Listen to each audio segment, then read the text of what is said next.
we're going to start with the next conference. Angela Uttke, she is an architect specialized in urban planning. Currently, she is a teacher in the University of Berlin and assistant teacher in the University of Michigan. Participation in urban planning and urbanism, dedicated to children and youth.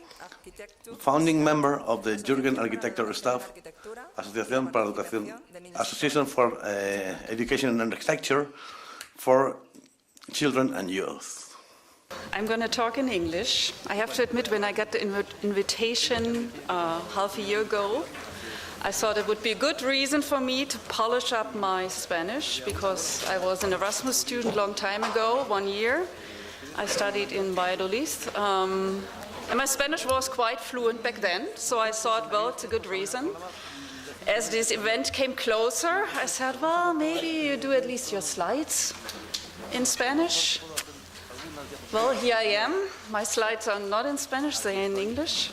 But I still hope you understand me and that you get a lot of ideas and impressions from my presentation.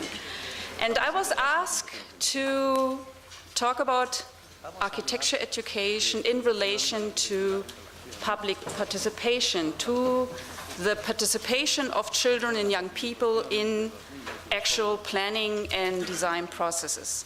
And this will be the focus of the projects I will be presenting. And these projects were all done by an organization that's called JAS, Jugend Architektur Stadt. It's a non-profit organization founded about 10 years ago. 11 years ago to be exact, and it's a network.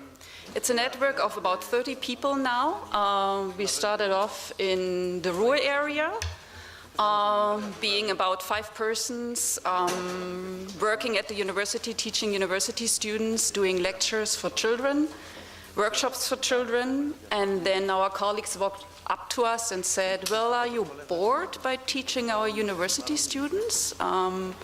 Do you have too much time while you do this? And we said, okay, if you don't want it, we found our own association and we started doing these workshops, especially in the Ruhr area. By starting, we found a lot of people that were also interested in doing these projects. And we are now an interdisciplinary organization, having with us people that engage in the built environment, that engage in planning and designing it, which means we have urban planners, we have architects in the team, we have landscape architects, we have interior designers, social workers, we have museum pedagogues with us. So it's a very mixed team that is now doing JAS projects, and we spread it out all over Germany simply by people first moving away from the Ruhr area to other cities, because we got our PhDs, we got our new professions, and me, for example, I moved back to Berlin, and I got more people interested in this work, and so this network grows. And we don't have a permanent finance base, so we don't get money from the government to finance our works. Each project is financed by itself. We find the money by writing grants, by clients asking us to do projects. Our clients are mostly cities, housing associations that are holding a huge number of housing stocks, public and private ones, sometimes private companies like ThyssenKrupp that, for example, plan a new campus or a new kindergarten, and this is how we work. And from each project, we take 10% of the income and put it to a common fund. And this fund we use to organize some of our joint activities as JAS educators, for example, coming together every year at least once to learn about all the projects that are going on, to exchange on some experiences in teaching and doing participation projects, or financing students that work in our main office. Our headquarters is in Essen, which is in the Ruhr area, and we have 3 more headquarters, one in Hamburg, one in Berlin, and one in Munich right now. And these headquarters simply come into place by a bigger number of people being there in these cities and doing projects. The good thing about this construction is that every time we are bringing in really big projects, or we need to join forces, or we need to join references to get money, to get grant money, to get public money or private money to do a project, we can present ourselves as a big network that is not only consisting of 2 people or 3 people. We are 30, and if we are taking some of our university students, for example, I teach at the university and usually also try to involve my university students in these projects. We even have a larger number of people we can pull together to really do big projects. And yes, this is how we work. And we started off purely educational. I said it at the beginning, first we did lectures for children on architecture and planning. And then we started doing workshops very much on the basics of architecture, proportions, aesthetics, atmospheres of spaces, lights and shadows, and so on. That's how we started, and that's what we still do today. But what happened after 2 or 3 years, and the cities especially city administrations learned about our work, they asked us to come and do participation projects. They would say, we have this neighborhood planning going on and we want to engage young people and children, but we don't know how to do it. We want you to do it. Or we're planning to build a school and we want the participation process of the teachers and the children, and we want you to do it. And this is how we more and more, and I would say by now, at least 70% of our projects we do all over Germany are participation projects. And of course, we took the knowledge and the experience from our pure educational projects, how I call them, and incorporated them in our participation projects. And just to give you a better understanding where also why maybe these German cities and communities are asking us to come in to do this participation, and also what wide variety of planning and architecture tasks are out there where actually participation of children and young people is beneficial. I will start by that. And then later on we'll point out 4 projects and explain a little more in detail what we have done in different cities. So, if you really think of participation, of public participation in planning processes, and if you think of children participating in it, in the creation and formal planning of cities and buildings, of course the scale of the building itself or the scale of a site that is used very heavily by children and young people is the first task you would think of. Yeah, here it makes sense to let children and young people participate.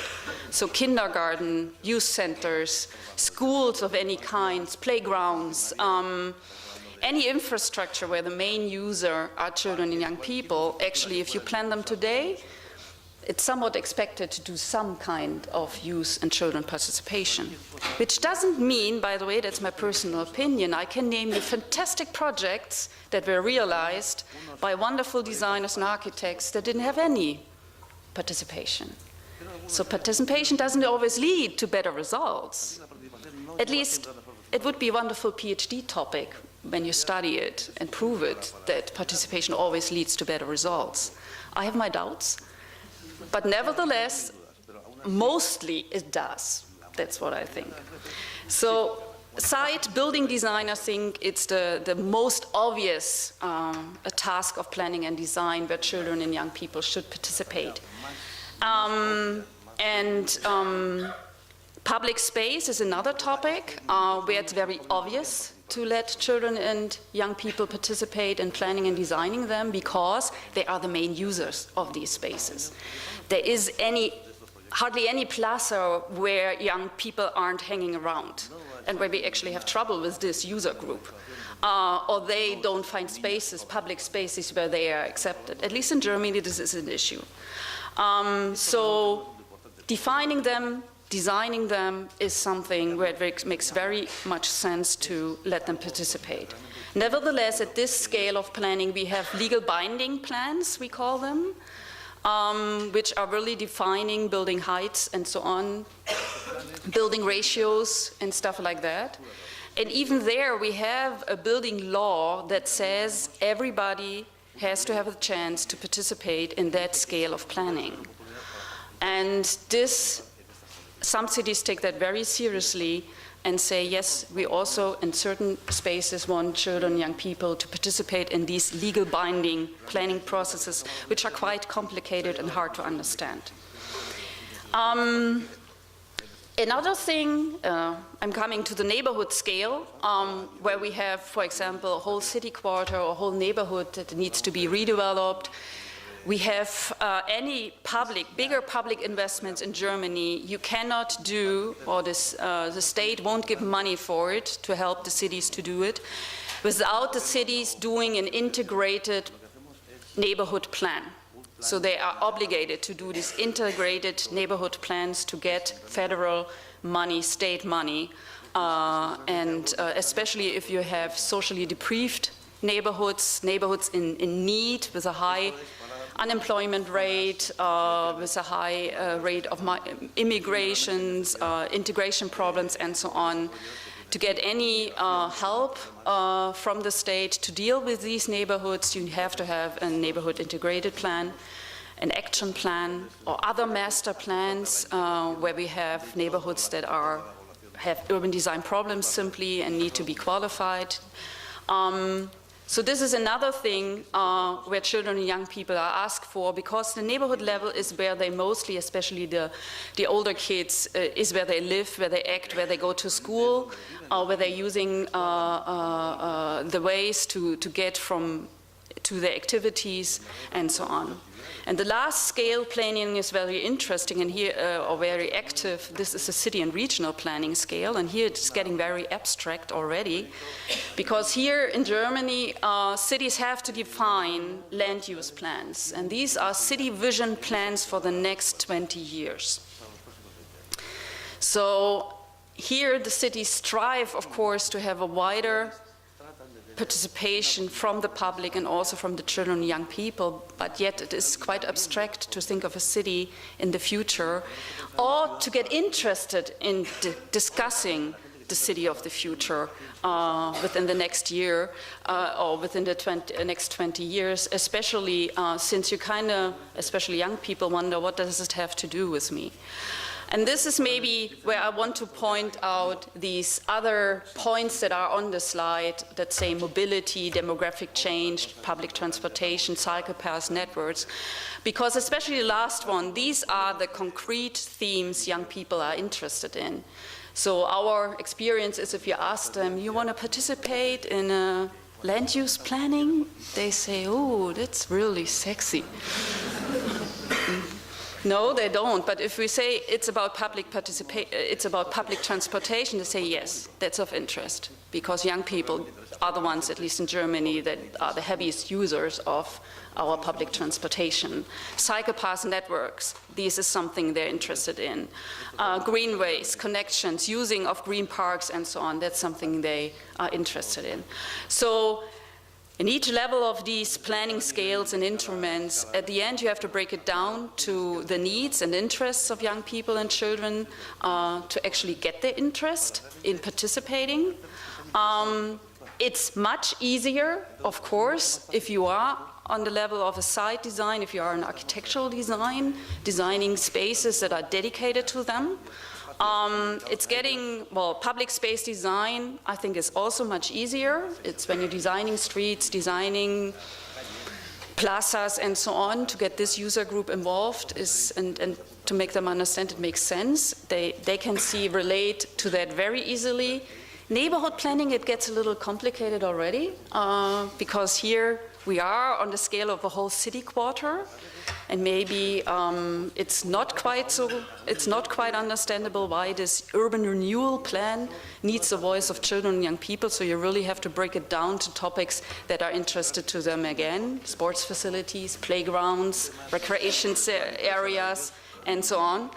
And like I said, I think the hardest part of letting children, young people participate is city and regional planning, because it is a rather abstract way of planning. Sometimes these planning phases, like to get the plan done, you need at least a year or two. That's far too long for kids and young people. Actually, I don't know any successful, really interesting project in Germany right now that successfully really integrated young people and children into that process. If you know one, let me know. I already pointed out some of the challenges. It is, after all, if you go into official planning, if you go into architectural planning, very demanding and a complex nature, because suddenly children, young people are confronted not only with their own needs, but there are also other interest groups. And so this is very demanding for them. Some of these goals, planning and design, is defining the programming we are doing as professionals, and asking children and young people to be part in this is quite abstract. And we really need to break it down. Planning processes are way too long for children and young people. So we always have to think of intermediate results. This is something we learned. I cannot tell the kids, you know, your vision for the city, it will be realized in 30 years. That's just nothing a kid will understand. We have to have a result now. The phase of these results can be very different. I will show some examples. There is a huge gap between planning as it is done right now and implementation.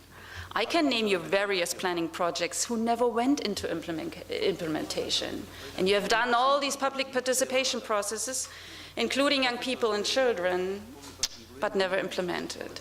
And these kids and young people will remember that they developed all these ideas, but they never got implemented. And the next time you ask them to be part of it, they may say, why should I? So you really have to think how to bridge that gap. We fail to reach children and young people in participation. And I'm not talking about these kids where parents are also interested in planning and architecture and send their kids to participation of projects. No, I'm talking about these kids that would never show up in these workshops. None of their parents would ever enroll them in these workshops. So a huge topic is how do we make the voices heard that are very silent and never get voiced. And to keep the children attracted, I already mentioned some of these planning processes are very long and very demanding. And how do I keep a kid, how do I keep a young person interested to be part of it, to come again week by week to participate in these planning processes? And after all, if you look into municipalities, if you look into architectural firms that are building, that are planning, designing, a lot of them are very unsure and simply don't know how to work with children and how to let them participate. So that's another gap, another challenge that's out there in practice. Nevertheless, I think architecture education is something to offset some of these challenges, to work with some of these challenges. You see here the BEE, it means Built Environment Education. I usually, when I talk in Germany, avoid the term architectural education because it includes a lot of people that are also very active in the field of built environment education. Usually planners don't feel included, and usually landscape architects also don't feel included, at least in Germany. Environmental planners are not included, and so on. So I usually talk about built environment education. If you go out and inform yourself what's out there in the world and look also in the academic literature, you will find both terms, architecture education and built environment education. And I think, like I said, I think built environment education can offset some of these challenges I just pointed out, because it does give the kids a basic understanding of architecture and design, of design processes, of planning processes. It gives them skills like model building, like drawing skills, preparing them for voicing their opinion and so on. So they learn already something they then can use in very demanding participation projects. They learn how to be analytical, how to be conceptual. They learn some of the methods, of course. They have experienced some of the methods we are using. They learn about stakeholders of opinion of other peoples. They learn about their rights and responsibilities. I just remember the lecture this morning on the Romanian example, showing that of course, as a design, there's also a whole world behind it of interests and rights and responsibilities and rules and regulations. So they get in touch with that. And so I strongly believe that participation is tough. It's nothing you just do, not if it's to be meaningful. And some of them, if you are doing a child initiated or youth initiated project, the kids themselves initiate the project. Of course you need some skills. You cannot do that without having some competency, some knowledge. So for these different steps for this of participation, this ladder of participation defined by Roger Hart a long time ago, the kids need different skills. I cannot tell you what skills. That would be another, by the way, very interesting topic for research. But for sure, it does need competencies, it does need skills, and you need different skills when you initiate your own projects versus you just being informed. Which would be the ladder, the lowest ladder. And built environment education, I think, is a way to hold the ladder. It's a way to give them, assisting the kids in these participation projects. And also, I think, participation projects benefit from educational processes. Every participation, that's my true belief, should be an educational process. If kids and young people go out of public participation without having learned anything, then I think something went wrong. Our reverse, by the way, also, if the planners and architects and the city officials didn't learn anything, then also something went wrong. So this is maybe a little abstract and maybe a little theoretical. So I think the four projects I'm presenting gives you a better idea what it could look like, such a participation process, and how we used, and you will see some methods other colleagues have presented today too, how we incorporated them in a planning process. And like I said, I haven't, unfortunately, any good example on the city and regional planning level. And I really, if you ever do a great project in that scale, please let me know. But I do have a project on a neighborhood level. It's an integrated neighborhood development plan that was done in Aachen that I will show as an example. We have a redesign project of the Karl Marx Plaza, was done in Berlin, so we would be more in the public space design.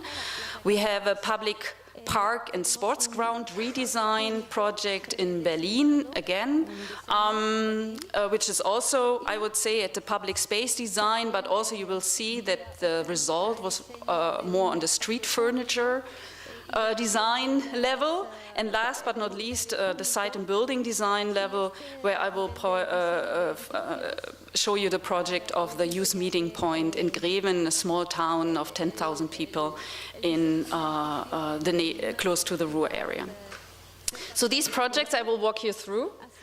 Let's start with the integrated neighborhood development plan, who was done in the city of Aachen for a city quarter called Zürmond Quarter.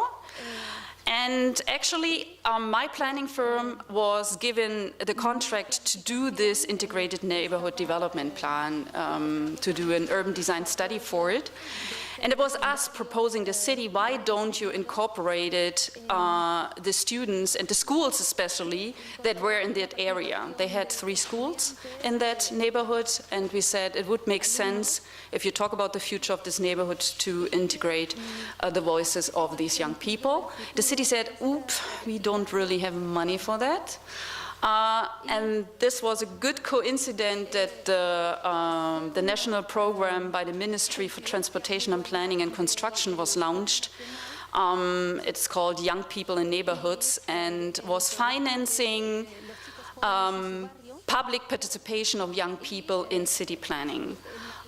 They wanted to test different methods, they wanted to have experimental approaches because they were not happy with the practice of youth participation in Germany right now. And we were applying for that funding together with the city of Aachen as in partnership, and we were lucky to get it. And this is basically how this project was financed.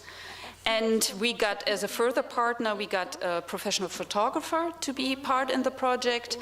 And we selected one school, the students of a vocational school, or we got them to be partnering us, to be working with us. You know yourself how hard it is to get people engaged in these projects, to get the schools or any other partners convinced to be part in these projects, and the vocational school was saying that they would be very happy to work with us. What did we do? The kids in these schools were between 14 and 16 years old.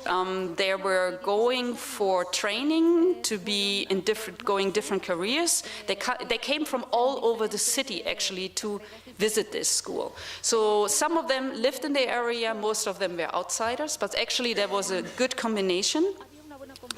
And the challenge was they never had any architecture education before. Well, they maybe learned about architectural styles in arts education, but other than that, they didn't have any workshops before. So, of course, we needed to get their interest, and we worked a lot with the media. Young people love to work with doing videos, photos. We took them around the neighborhood, talked about different spaces, and we did this by carrying around a suitcase that indicated spaces that were working, that were interesting, indicated spaces that are no-go, that are not working well, and the kids were taping statements and presenting them to their classmates and inspiring discussions on things in the neighborhood. By doing this, sometimes we have problems when we do participation because people tend to have a rather negative image, a negative view of their neighborhood. They rather complain about everything and don't see the beauty they may have. So an exercise we do in that case, we didn't do it in Aachen, we did it in another place, is that we give them paintings. Go wild, just pick any painting and ask them to go around the neighborhood to find spaces that are re-imaging what the painting is showing in atmosphere, in composition, in colors, whatever they get inspired by. This exercise is very good because they search for at the end they search for hidden qualities. They don't notice it, but at the end they search for hidden qualities in the neighborhoods. And they also challenge their own views of the city by finding beauty in spaces they may have never seen before, seeing details they've never seen before, and maybe finding at the end their neighborhood suddenly really interesting and something where you could qualities you could build upon, and you could discuss the findings by placing then the paintings on a map and by discussing the spatial qualities and the spatial findings of these places. This is a picture actually done in Venice at a workshop But coming back to Aachen, after going around the neighborhood, identifying spaces with qualities, with hidden qualities, spaces that need of change, or in need of change, we decided to focus on these spaces in need. And we do, of course, collages with ideas, developing ideas in different formats. And at a certain point, we usually try to inspire the young people by trying out some of these ideas. And a big discussion was about the streets and the traffic on the streets, and how to redirect some of the traffic to, at the end, create more qualities for plazas right next to it, for example, or to use a street that is hardly used by traffic for different uses, for example, for an extended playground or schoolyard. And we got the city, because of course they had to work with us, they brought money in with us together. We got them to close down a street for a day to give us the chance to do the workshop on the street, to do another workshop on the street with these young people, to develop some of these ideas, to discuss some of these ideas a step farther, a step deeper, and to somehow also summarize up what would be the focus of their message that they wanted to put in the integrated neighborhood development plan. And of course, at that stage, we could have just written up what we found out, what the kids have proposed. But like I said, the catch is that the neighborhood plan will be implemented in a time period between the next 3 years and the next 15 years, something like that. Usually they have short-term actions and long-term actions. So we needed a result. And the result was that we did a photo shooting and did a postcard set that was distributed throughout the city, showing the ideas of the young people for different spaces in the neighborhood. Another thing was a billboard campaign, a temporary result basically of participation.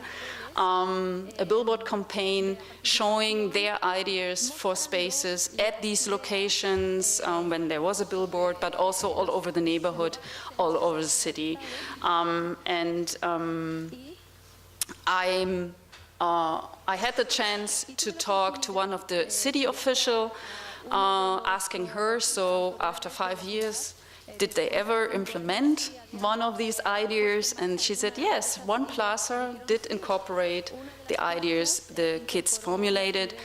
And for sure, none of these kids probably is still around. I mean, it's 5 years ago, they finished school, they may be off, they may be not even in the city anymore. Nevertheless, to them, the result of this participation process was the billboard campaign, was the postcards as a temporary result that somehow made an ending to their participation process, but their ideas carried on much later. And this brings me to my second project. It's the redesign of a Karl Marx Plaza in Berlin-Neukölln. The whole project was financed by the Karl Marx Straße Redevelopment Program. It's a grant the city of Berlin brought in by the state, by the national money from the building and traffic building and planning ministry, and they took part of this money to finance youth participation in the redevelopment of this whole area. And right next to the Karl Marx Street was this Karl Marx Plaza. And this is a project where we have been long cooperating with a school close by. And this year they said, okay, let's be part of the Karl Marx Straße redevelopment program. And they asked us to do a participatory design with students or with high school students for the Karl Marx Plaza. And since I'm also working at the university and teaching future planners, designers, and architects about architecture education for children and about public participation. I always use my classes and my studios to incorporate projects like that, to get the students involved. And I found out after a few projects that it's great to do that, because if you let them prepare these workshops, if you let them be an active part of the workshop, these university students not only have a far better way of working with teenagers, because when I show up, I'm still professor, I'm still the old lady talking to young people, and I'm not a cool person, you know? But the university students, they are cool, and they talk the same language as these young people, as these teenagers. So we found out that if the workshop is prepared very well, we almost could disappear. We're only in the background helping out if it's really getting troubles. But mostly the university students were able to carry out the whole participation process and working with these high school students on a very, very direct base and coming up with wonderful results. This was one of these projects. I had 12 students coming from different master programs, from architecture, landscape planning, and city planning, attending a class, and I took them to do a workshop with 28 high school students from a secondary school, and we prepared together a 5-day workshop. I talked to them a lot about architecture education, about methods, about my experiences in participation. They come up with a concept for the workshop. Of course, I have my influences, and I'm still tutoring them, but they do a lot of the preparation work. Then, in this case, we decided not to collect the ideas of young people, but to make the young people part of a planning process themselves, make them, I would say, give them the role of designers and planners, incorporating the ideas of other people.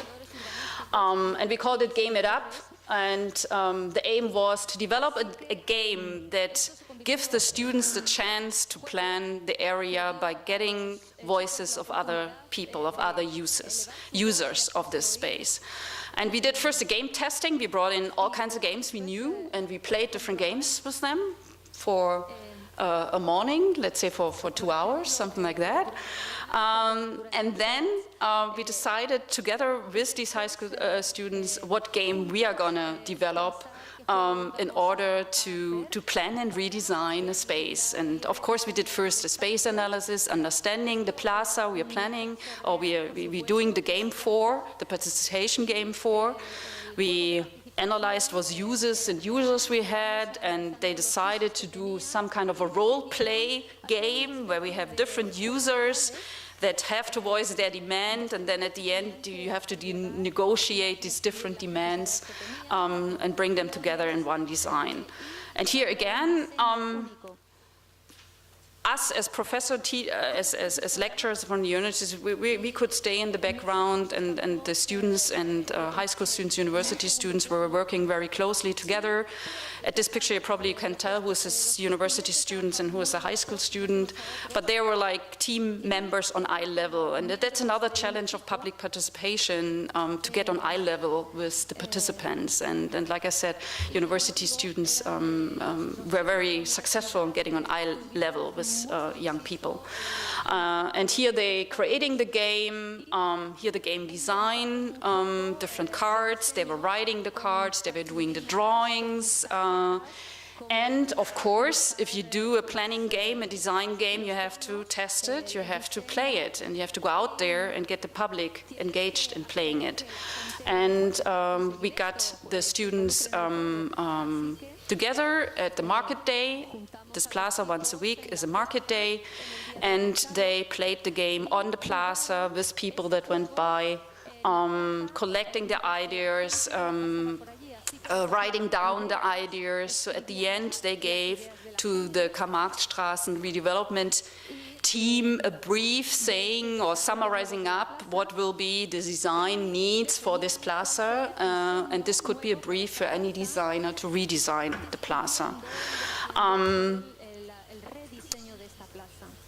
Yeah.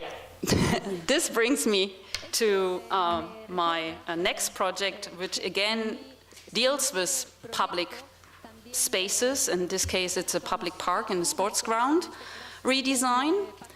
And it's a project that is part of a far bigger program, where sometimes it is very good if you're a big network, because we were able, as a big network of YAS, of being spread out all over Germany, to bring in a grant by the Ministry for Education and Research of nearly €1 million to finance activities over a period of 5 years in 3 cities. And the aim was to have a period of time to work in deprived neighborhoods, in public spaces, to build up networks for local education, and to redesign public spaces with children and young people. And we wrote this grant basically by putting all the strengths of YAS together, all our locations together, by showing that we're having manpower that can do such a huge project. Now we do 1 project per year in each region. The regions are Hamburg, the Ruhr area, and Berlin. We have joint workshops where we come together, all the educators from this region, we exchange, we somehow see how the concepts come together. And we also do an evaluation of what we do. And you will experience it yourself. You do 1 project after another, 1 course after another, but you never have time to really reflect if the things you're doing work and if it's really meaningful what you're doing. So this was for us a big chance to really also have this deep reflection about what we're doing. The project, it's called Hingucker. Have a closer look, I would translate it. And it's a logo that's common and at all the projects over Germany that are part of these set of this program. The approaches in the different regions and cities are very different because we very much relate to the needs of the neighborhoods we're working in. And also the results are very different. It could be, in one case, a gardening project at the end that is enhancing public space, building street furniture, working with older kids, working with younger kids. It all depends on what the location, what the needs of the neighborhood is. Nevertheless, we're trying to join experiences, to reflect joint experiences, and also to help out if we feel like we need more manpower in one location or the others. And one common thing is basically the branding of all these projects. It's the logo that you can find in Hamburg, in Berlin, in the Ruhr area, placed on these projects, placed on these campaigns to be recognized. In Berlin, we work for 3 years now in the Soldiner Kiez, one area. And this year, or last year, 2015, the task was to be part of the redesign of a sports ground and public park. We started this whole project by reaching especially the older kids, the young people. We failed when it comes to that. We have rather the younger ones, rather 7 to 10 years old. The older ones show up when the big machines, when the big building machines, when the big tools come out. Then suddenly the bigger kids show up. But that's also one thing to say. If you do walk in workshops, if you want to get people freely to attend your workshops and you want the older kids, if you have the smaller ones, the older ones won't come because it's so uncool to work with the smaller kids. But what you do, sending away the small kids? No, you don't. So it's something we haven't found a solution yet. Here in Berlin, we started off with building models using pizza cases as a base to give it the same size, the same playground of thinking. We then did model building of the object that is to be built, or the main idea that we discussed with the kids before, bringing together all the different ideas and somehow voted on the best one the kids wanted to take and develop further. And this was a model building workshop. The challenge of these walk-in workshops is also that you never have the same kids. You may have 1 or 2 people that have been there the last time, but then they don't show up the second time. They may only show up the third time again. So that's another challenge. You kind of have to react. So you always have to find a place to pick up the ones that haven't been there before. Model building, and then the real building of the object. Here we got help from carpenters that came in to work with the kids. We had also university students assisting, and this was the place where at least the big machines, the big tools came in, and also the older kids came to be part of the building process. And that's the object at the end, that got built to be placed, to be part of the redesign of the sports ground. There was a big party at the end, opening up of the whole new sports ground, and we got huge publicity for this project. And like I said, once a year we would get together, all the YAS educators that were part of Hingucker, and we're reflecting. This year it was very important to be reflecting because it was half-time. And one reflection, one big discussion we had, this was actually the poster we put up for getting kids interested. And if you noticed what came out, it's kind of like, And the biggest discussion we had in our evaluation workshop is being aware of your influence as professionals, of course. You are professionals in planning and design. You have your own opinion, you have your own feeling for aesthetics and so on. And when is the time to really play these professional design thinking in a participation process, and when it's all right to step back totally and take the ideas of children one-to-one and place them into space. This is we called it then a very refined design, professionally refined design, clear. And I can show you a project that were not professionally refined. I think both ways or both things are important, but I think one has to reflect, if you do public participation, how much you're influencing the product. And like I said, we had really fierce discussion about how did it happen that at the end it looked almost the same, like we planned on. No, we didn't plan it. It's just, I don't know. So big discussions, and this was a reflection workshop. We put in a whole day of reflecting of what was happening last year in these different workshops all over Germany to find out where do we have to get better, where do we have to be more cautious about our thinking, and so on. And this brings me, like I said, to a last project that wasn't refined, but was a key project to my whole career in thinking of architecture education and in public participation, or the participation of children and young people. It's an old project by now. It's been done 2008 to 2009. And it was working with 2 teenager groups. We call them cliques or gangs, however you want to call them.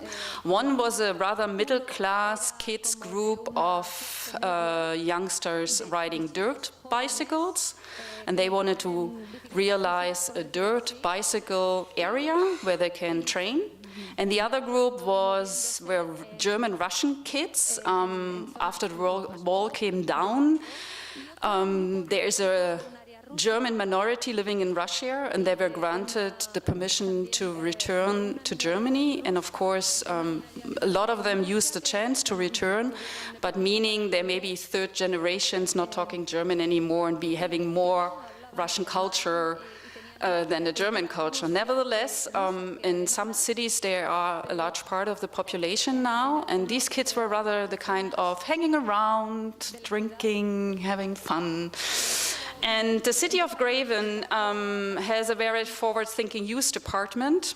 They were seeing the need of giving these kids a space where they can actually be, riding their dirt bicycles, hanging around. The catch was that these two groups would have never dreamed to be even close to each other.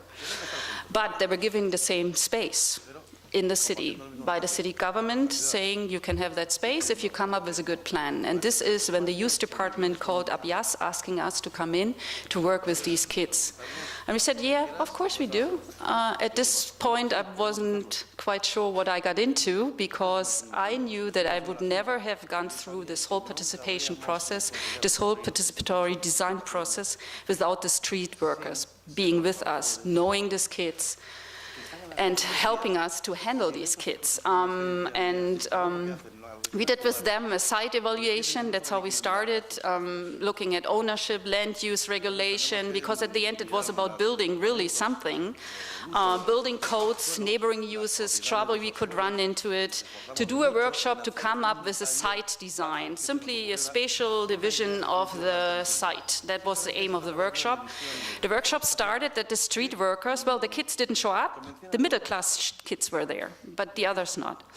But the street workers knew where to get them, so they went home to them and got them out of bed to be at the workshop. And here you can see two middle-class kids working with one of the Russian boys, having really strong arguments about the site planning, who gets which space on the site, we did presentations in between where they had to kind of like present their ideas, because in the afternoon of this workshop, city officials would came, and they had to be convinced by these young people that they can do this project, that they can actually build, manage, and use this project. So we did not only do a site design with them, we also trained them. Because I don't know if you ever did use projects before that went into implementation. Usually you meet a lot of city officials that are very prejudiced and saying these young people are only troublemakers and they cannot do anything, and at the end you only will have trash everywhere, and this is not going to work.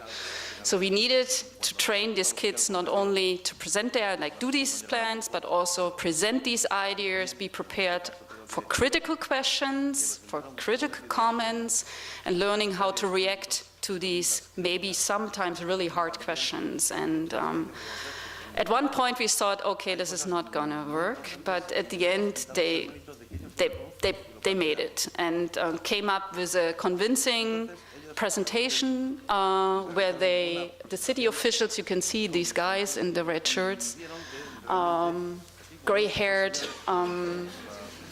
being convinced at the end that they can do it. And this is when we then started the real architectural design workshop. So we came in for a second workshop, and the kids had the idea, we're just going to go to the home improvement market, buy one of these sheds and build them up. That was their idea. And what we did with them is then explore needs, explore things that such a site really, or such a building has to deal with. It has to deal with maybe vandalism, maybe in 2 years the kids are gone and new kids are there, things like that. We discussed with them, and so they found out, okay, maybe we need something different at the end. We showed them different projects to get them inspired. At the end, this was the result. They built themselves, the city got heavy machines to do the ramps, and both of them agreed to do the containers, and one dad of one of the Russian kids worked for a company that had these containers and was able to sponsor one of the containers, and we only had to buy one of them, and one was sponsored. And these were basically sitting side by side. There was a neutral space between that was very important, that was neutral.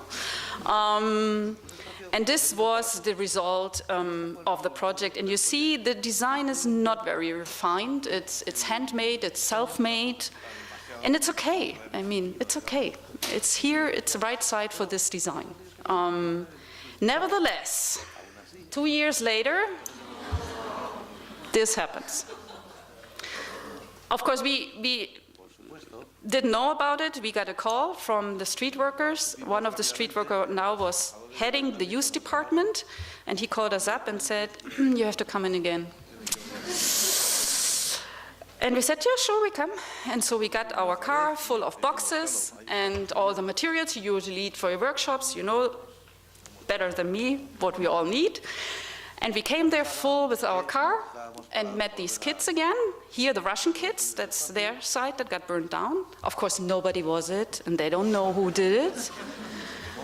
And by then, after 2 years, out of 7 kids, only 2 were actually there that we knew. All the other 5 were new to the gang or to the clique.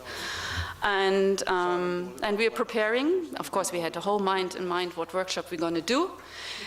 But they said, we came and they said, we prepared something.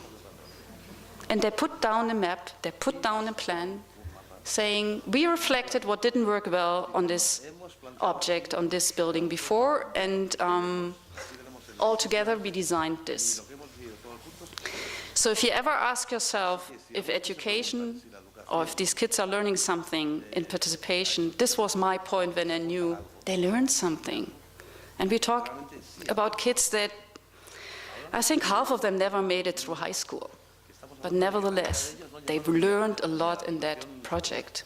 And they even taught each other, because, like I said, only 2 of them were part of the whole workshops before. The others were new. And they did a good plan. And actually, that's how it is now. We got a carpenter to help us again. But the kids did a lot. They said it has to look better. We need more site planning around, because we always took all the dirt into the container. So they really did evaluate the situation before, learn from the planning process, and came up with a site design themselves. And I think that's basically my key message. Participation, public participation has to be that way. At the end, people have to go out there and they have to have learned something. And this shows me that this actually can work. And I think a lot of methods we are using in built environment education, we are using in architecture education, are perfect to enhance and qualify public participation processes, make them more meaningful, make them more interesting, make them more educational, and make them more fun. That's also a very important message I want to give you. That's it.